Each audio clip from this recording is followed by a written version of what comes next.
So in your condition, let's say it's an acute condition. An acute condition would be something that just happened within the last 2 to 3 days versus a chronic condition, which is it has lasted a longer time, 3, 4, 5 weeks. So just remember like a sprained ankle. When you sprain your ankle, there's going to be swelling and inflammation in the ankle. We want to use ice in an acute situation to bring the inflammation down.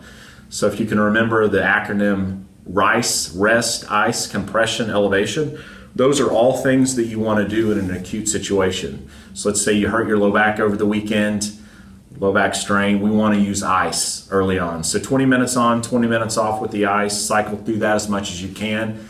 Then after that acute phase, maybe 3 to 4 days later, you can start to bring in some heat. Heat is going to increase some of the blood flow to maybe increase your healing, reduce your symptoms, reduce muscle spasm and tightness. So remember RICE, okay? Acute injuries, let's use ice. And then the more chronic type injuries, you can start to use some heat.